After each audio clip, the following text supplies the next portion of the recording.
मैं हूँ कासिम जमर, आप देख रहे हैं ऑनलाइन वीडियोस। आज की इस वीडियो में हम बात करेंगे कि Khyber Pakhtunkhwa public service commission के थ्रू लेक्चरार की पोस्ट आई हुई हैं, तो लेक्चरार की पोस्ट के लिए किस तरह आप ऑनलाइन अप्लाई कर सकते हैं। तो इसके लिए सबसे पहले आपने kppsc.gov.pk ये वाली लिंक ओपन करनी है अपने वेब ब्राउज़र में। तो जैसे ही आप लिंक ओपन करेंगे तो आपके सामने kppsc की जो वेबसाइट है पब्लिक सर्विस कमीशन की, तो वो आपके सामने इस तरह ओपन हो जाएगी।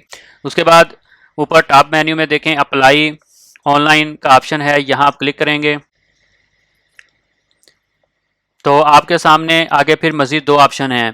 पहला ऑप्शन ये है कि अगर आपने पहले KPPSC की वेबसाइट के ऊपर अपने अकाउंट रजिस्टर करवाया है, अपनी रजिस्ट्रेशन करवाई है, तो फिर आप सिंपल यहाँ पे अपना आईडी कार्ड नंबर लिखेंगे और पासवर्ड लिखेंगे और साइन इन हो जाएंगे। अगर आपने पहले रजिस्ट्रेशन नहीं करवाई, आप पहली दफ़ा अप्लाई कर रहे हैं, तो फिर आप क्या करेंगे, न्यू यूज़र के तौर पे सबसे पहले अपने रजिस्ट्रेशन करवाएंगे, अपना अकाउंट क्रिएट करेंगे। तो उसके लिए क्या करना है, आपने अपना नाम लिखना है। फ़र्ज़ करें मैं यहाँ पे अपना नाम लिख रहा हूँ। उसके बाद अपना डिस्ट्रिक्ट सेलेक्ट करना है, और जब आपने अपना नाम और डिस्ट्रिक्ट सेलेक्ट करना है तो ये बड़े एहतियात के साथ, कोई भी स्पेलिंग में मिस्टेक नहीं होनी चाहिए, और जो डिस्ट्रिक्ट सेलेक्ट करें वो भी आपने बड़े ध्यान से सिलेक्ट करना है, क्योंकि ये दोबारा चेंज नहीं हो सकते। तो अब मैं ये डिस्ट्रिक्ट सेलेक्ट कर रहा हूँ। उसके बाद आपने अपना आईडी कार्ड नंबर लिखना है।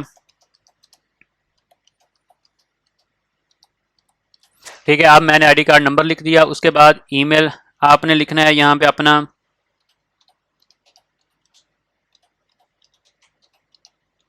तो ये मैंने ईमेल एड्रेस लिख दिया।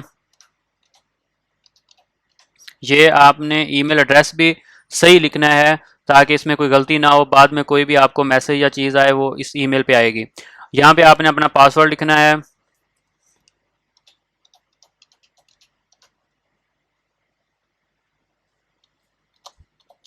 तो ये मैंने पासवर्ड लगा दिया। ठीक है, लगाने के बाद आपने साइन अप के ऊपर क्लिक करना है। तो देखें, जैसे ही साइन अप के ऊपर क्लिक किया मैंने, तो यहाँ पे लिखा आ गया registration successful, no log in to your account. अब रजिस्ट्रेशन सक्सेसफुल हो गई है। अब हम यहाँ पे वही अपना आईडी कार्ड नंबर और पासवर्ड लगा के दोबारा लॉग इन होंगे। अब मेरा आईडी कार्ड नंबर है वो मैं यहाँ पे एंटर करूँगा। अब मैंने आईडी कार्ड नंबर एंटर कर दिया। उसके बाद जो मैंने पासवर्ड लगाया था वो मैं एंटर करूँगा। ठीक है, उसके बाद मैं साइन इन के ऊपर क्लिक करूँगा। अब साइन इन हो जाएंगे। उसके बाद आपके सामने इस तरह ऑनलाइन अप्लाई करने का जो मुख्तलिफ स्टेप्स हैं वो ओपन हो जाएंगे। तो इसके लिए सबसे जो अहम बात है, सबसे पहले जब आपने इसके लिए लेक्चरार के लिए अप्लाई करना है, तो आपने सबसे पहले जैज़ कैश या इजी पैसा के ज़रिए अपनी फ़ीस डिपॉजिट करवा देनी है अपने आईडी कार्ड नंबर पर। ठीक है, और जब आप और इसकी फ़ीस है 500 रुपये, और 500 रुपये आपने फ़ीस जमा करवा देनी है। और जब आप फ़ीस जमा करवाएंगे तो आपको एक ट्रांजैक्शन आईडी मिलेगी एसएमएस के थ्रू, या आप अगर आप मोबाइल ऐप से कर रहे हैं तो वो ऊपर स्क्रीन के ऊपर शो हो जाएगी ट्रांजैक्शन आईडी। तो वो आपने सेव कर लेनी है, और वो आईडी आपने यहाँ पे साथ इंटर करनी है जब आपने ऑनलाइन अप्लाई करना है। तो अप्लाई करने का तरीकाकार ये है कि सबसे पहले आपने अपनी प्रोफाइल को अपडेट करना है, उसको आपने फिल करना है। देखें यहाँ पे आप अगर लेफ्ट साइड पे देखें तो मुख्तलिफ स्टेप नज़र आ रहे हैं। यहाँ पे सबसे पहला स्टेप है अपडेट प्रोफाइल। तो आपने सबसे पहले इसके ऊपर क्लिक करना है। तो यहाँ पे मुख्तलिफ ऑप्शन हैं वो आपने फिल करने हैं। सबसे पहले फादर का नेम आ गया,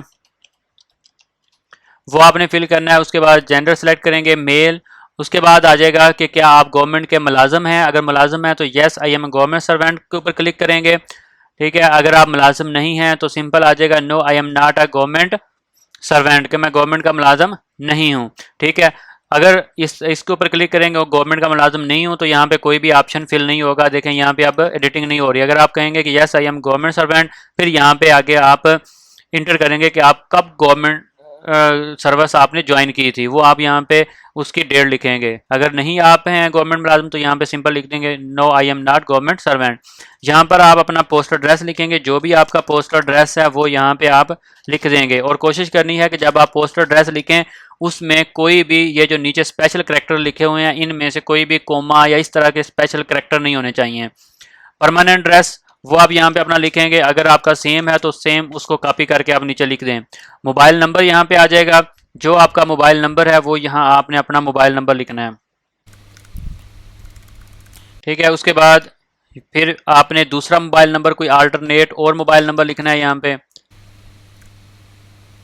ठीक है, ये मैंने लिख दिया। उसके बाद दोबारा फिर यहाँ पे कोई भी मोबाइल नंबर यहाँ पे आप लिख दें, जो आपका पीटीसीएल का कोई मोबाइल नंबर है वो आप यहाँ पे लिख दें। ठीक है। उसके बाद आप अगर कुरान पाक के हाफिज़ हैं तो फिर आप यस लिखेंगे, अगर आप कुरान पाक के हाफिज़ नहीं हैं तो फिर आप नो लिख देंगे।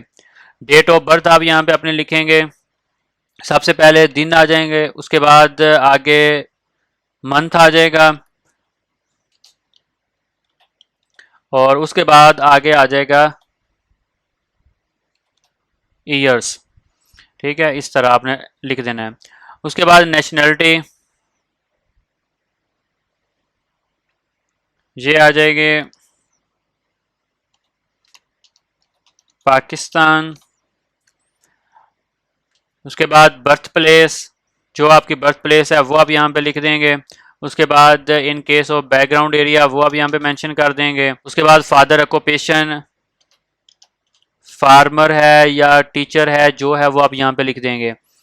उसके बाद ये वाला जो पोर्शन है ये फीमेल के लिए है, फीमेल कैंडिडेट्स के लिए, कि उनके हस्बैंड का नेम क्या है वो यहाँ पे आ जाएगा। उसके बाद उनकी डेट ऑफ मैरिज, कब उनकी शादी हुई वो आ जाएगी। उसके बाद उनके हस्बैंड का जून कौन सा है, जून 1, 2, 3, जो जून है वो यहाँ से सिलेक्ट कर लेंगे। ठीक है, अगर कोई भी नहीं, अगर वो मेल अप्लाई कर रहा है तो मेल को ये वाला फिल करने की ज़रूरत नहीं है। ठीक है, अगर फीमेल अपने मेल अपने हस्बैंड के जो उसका जहाँ पे शादी हुई है उसकी बेस पे अप्लाई करना चाहती है तो वो उसके हस्बैंड को सिलेक्ट करेगी। अगर वो अपने बेस पे अप्लाई करना चाहती है तो फिर वो पर्सनल सेलेक्ट करेगी। ठीक है, तो ये वाला पोर्शन जो है जितना ये फीमेल के लिए है। तो अगर मेल अप्लाई कर रहा है तो मेल फिर इनमें से किसी को भी सिलेक्ट नहीं करेगा। नेचर ऑफ डिसबिलिटी, अगर आप में कोई भी मजदूरी है तो वो यहाँ पे लिखेंगे, अगर नहीं है तो फिर आप सिंपल इसको नील कर देंगे। ठीक है, खाली किसी भी पोर्शन को नहीं छोड़ना, आपने वहाँ पे नील लिख देना है। एग्जाम सेंटर सेलेक्ट करेंगे कि आप कहाँ पेपर देना चाहते हैं, वो आप सेलेक्ट करेंगे जो आपके करीब तरीन होगा। उसके बाद write detail if you have been abroad, अगर आप बाहर गए हैं तो वो लिख दें, नहीं है तो आप सिंपल नील लिख दें। उसके बाद को करिकुलर एक्टिविटीज़, कोई भी स्पोर्ट्स गेम आपको आती है तो वो वहाँ पे लिख दें।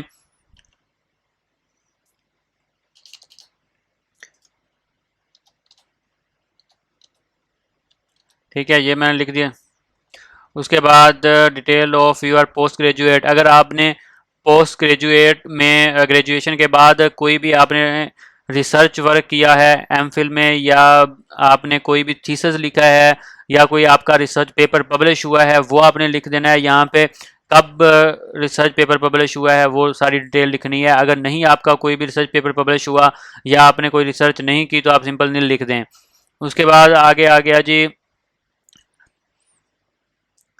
हैव यू बीन डिसमिस्ड या remove from service under federal, कि अगर आप गवर्नमेंट के मुलाजम थे, आपको कहीं गवर्नमेंट से निकाला गया है किसी भी रूल के तहत, तो आप यस लिखेंगे, वरना आप नो लिख देंगे। I have up to date apply for the following post advertise, तो यहाँ पे आपने लिखना है कि आपने अगर किसी और पोस्ट के लिए अप्लाई किया है, पहले किसी पोस्ट के लिए अप्लाई किया है, उस पोस्ट का नाम आ जाएगा, उस पोस्ट के लिए कितनी दफ़ा अप्लाई किया है वो आ जाएगा, किस साल अप्लाई किया वो आ जाएगा, और उसका क्या रिजल्ट निकला। ठीक है, जिस पोस्ट के लिए अप्लाई किया उसका पोस्ट का नाम आ जाएगा। उसके बाद कितनी दफ़ा अप्लाई किया, 2 दफ़ा अप्लाई किया वो आ जाएगा। उसके बाद आपका रिजल्ट क्या निकला वो लिख देंगे। ठीक है, अगर आपने पहली दफ़ा अप्लाई कर रहे हैं तो फिर आप सिंपल इसमें नील लिख देंगे। सब कुछ फिल करने के बाद आप अपडेट प्रोफाइल के ऊपर क्लिक करेंगे। अब देखें यहाँ पे कुछ एरर आ गए हैं, इस वजह से जो है वो सेव नहीं हुई। यहाँ पे देखें शो हो रहा है कि यहाँ पे एरर आ रहा है कि date of birth contain error, तो हम इसको दोबारा जो है वो सही करके लिखेंगे। सबसे पहले यहाँ हम लिखेंगे दिन, उसके बाद आगे आ गया मंथ, उसके बाद आगे आ गया ईयर्स। ये हो गया। ठीक है, इस फॉर्मेट में लिखनी है, इस वजह से एरर आ रहा था। अब हम दोबारा अपडेट प्रोफाइल के ऊपर क्लिक करते हैं। अपने प्रोफाइल को अपडेट करने के बाद वो हमने अपडेट कर ली है। अब हम करेंगे ऐड एजुकेशन के ऊपर क्लिक, स्टेप 2 के ऊपर क्लिक करेंगे, ऐड एजुकेशन। तो इस तरह जब हम ऐड एजुकेशन के ऊपर क्लिक करेंगे तो इस तरह ऑप्शन ओपन हो जाएंगे। सबसे पहले यहाँ से हम सेलेक्ट करेंगे डिग्री टाइटल और सबसे पहले मैट्रिक से स्टार्ट करना है। तो मैट्रिकुलेशन हमने सेलेक्ट कर लिया। उसके बाद आगे आ गया रिजल्ट डिक्लेरेशन डेट।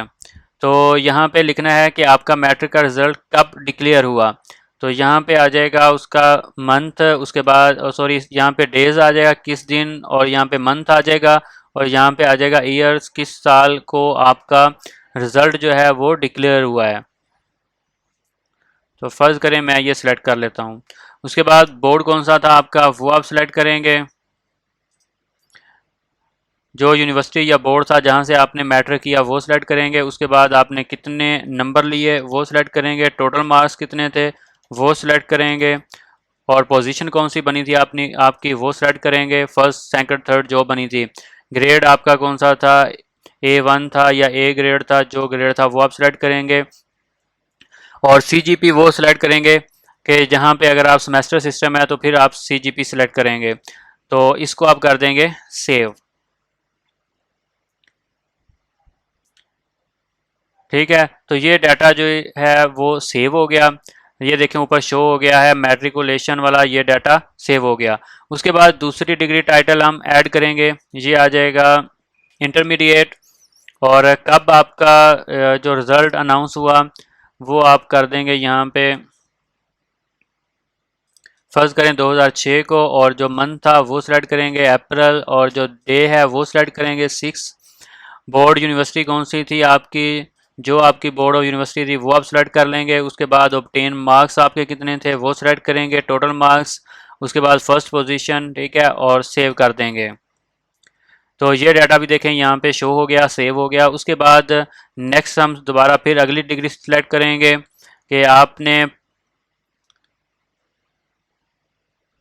कोई डिप्लोमा किया है या आपने इसके बाद BS इन उर्दू या कोई भी BS इन इंग्लिश जो भी आपने किया है वो आप सिलेक्ट करेंगे प्रोग्राम यहाँ से, और उसके जो डिक्लेरेशन डेट है वो आप सिलेक्ट करेंगे।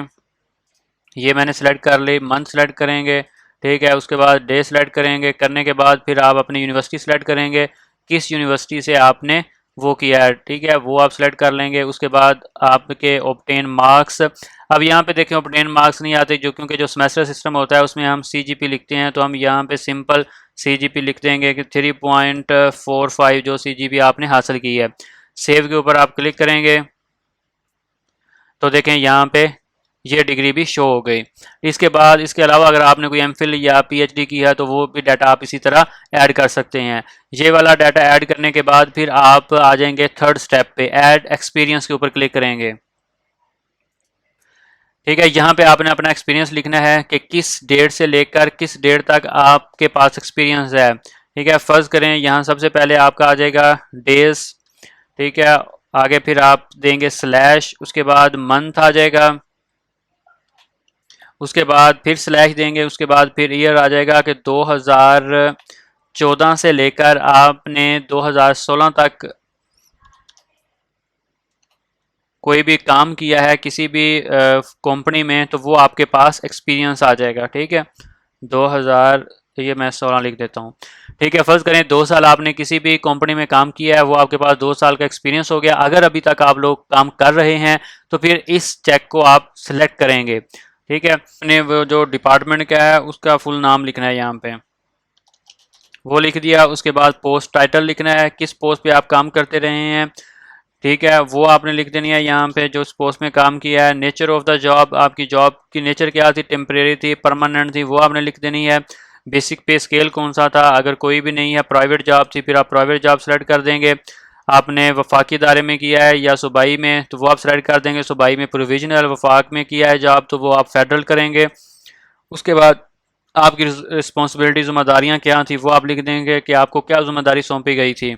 करने के बाद आप सेव के ऊपर क्लिक कर देंगे तो ये डाटा भी आपका सेव हो गया। ठीक है, तो उसके बाद आपने आ जाना है ऐड पिक्चर के ऊपर क्लिक करना है स्टेप 4 के ऊपर। जैसे ही हम ऐड पिक्चर के ऊपर क्लिक करेंगे तो इस तरह हमारे सामने चूज़ फाइल का ऑप्शन आ जाएगा। तो इस बात को कंफर्म कर लें कि आपकी जो पिक्चर की फॉर्मेट है वो JPG फॉर्मेट में होनी चाहिए, JPEG फॉर्मेट या फिर PNG फॉर्मेट में अगर पिक्चर होगी तो वो अपलोड नहीं होगी।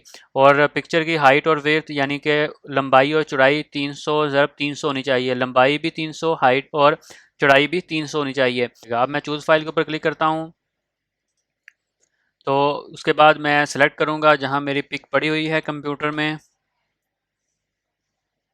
ठीक है, अब देखें ये JPG फॉर्मेट में है और इसका साइज़ है 8 KB। अब मैं इसको ओपन करता हूँ तो यहाँ पे देखें सिलेक्ट हो गई है। अब सिलेक्ट होने के बाद अब मैं अपलोड के ऊपर क्लिक करूँगा, तो अब देखें यहाँ पे पिक अपलोड हो गई है। ठीक है, करने के बाद अब हम आते हैं स्टेप नंबर 5 पे। तो यहाँ पे लिखा हुआ है अप्लाई फॉर पोस्ट, तो इसके ऊपर हम क्लिक करेंगे अप्लाई फॉर पोस्ट। उसके बाद फिर हम क्लिक करेंगे अप्लाई फॉर मेल या फीमेल लेक्चरर पोस्ट के ऊपर क्लिक करेंगे, दोबारा फिर इसी पॉइंट 5 के ऊपर क्लिक करेंगे। ठीक है, क्लिक करने के बाद अब यहाँ से हम सीरीज सेलेक्ट करेंगे। सीरियल नंबर 1 जो है ये मेल के लिए है, सीरियल नंबर 2 जो है ये फीमेल के लिए है। हम करेंगे सिलेक्ट सीरियल नंबर 1, क्योंकि जब सीरियल नंबर 1 सेलेक्ट करेंगे तो सारी मेल लेक्चरर की पोस्ट सामने शो होंगी। अगर हम सीरियल नंबर 2 सेलेक्ट करेंगे तो सारी फीमेल की सीट सेलेक्ट शो होंगी। अब यहाँ से हम अगर आप अप्लाई करना चाहते हैं मेल लेक्चरर बॉटनी के लिए तो उसके लिए आप सेलेक्ट करेंगे। अगर आप करना चाहते हैं इंफॉर्मेटिक्स के लिए या आप कंप्यूटर साइंस लेक्चरर के लिए अप्लाई करना चाहते हैं तो वो आप सेलेक्ट करेंगे। जो आपकी एजुकेशन है उस हवाले से आप इसको सेलेक्ट करेंगे। ठीक है, ये हमने सेलेक्ट कर लिया। सेलेक्ट करने के बाद नीचे है जी जो आपने सबसे पहले जो फ़ीस पे की थी उसके है कि आपने जैज़ कैश के ज़रिए फ़ीस पे की है या इजी पैसा के ज़रिए, वो आप सेलेक्ट करेंगे। आगे यहाँ पे आ जाएगी ट्रांजैक्शन आईडी, जो आपकी ट्रांजैक्शन आईडी है वो यहाँ लिखेंगे, क्योंकि जब आप इजी पैसा या जैज़ कैश के ज़रिए अपनी फ़ीस पे करेंगे तो आपको एक ट्रांजैक्शन आईडी मिलेगी जी कि ये आपकी ट्रांजैक्शन आईडी है जिसके तहत आपकी फ़ीस पे हुई है, वो आप यहाँ पे इंटर करेंगे वो ट्रांजैक्शन आईडी। और जो फ़ीस आपने पे की वो 500 रुपये है, वो आप सेलेक्ट करेंगे। और उसके बाद यहाँ पे है कि do you have required qualification, yes. उसके बाद do you have required experience, आपके पास तजर्बा भी है, यस। उसके बाद are you within age limit, तो वो भी आप यस। ठीक है, उसके बाद अंडरटेकिंग फॉर्म है, ये आपने सारा रीड कर लेना है। उसके बाद आपने apply yes I accept the above statement, ठीक है कि ये सारी स्टेटमेंट ठीक है मैं इसको एक्सेप्ट करता हूँ। उसके बाद आप यहाँ पे क्लिक कर देंगे तो आपका अप्लाई हो जाएगा इस पोस्ट के लिए। कोई भी आपने डॉक्यूमेंट सबमिट नहीं करने हार्ड फॉर्म में, सिर्फ आपने ऑनलाइन अप्लाई कर देना है। और जब आपका टेस्ट पास हो जाएगा रिटन टेस्ट, तो फिर आपने जाना है अपने सारे डॉक्यूमेंट मतलूबा डॉक्यूमेंट लेके, तो आपने अप्लाई कर देना। इसके बाद आपका अप्लाई हो गया। तो ये था जी सिंपल सा मेथड अप्लाई करने का। कोई भी क्वेश्चन हो तो नीचे कमेंट जरूर कीजिएगा, वीडियो पसंद है तो लाइक ज़रूर कीजिएगा। शुक्रिया।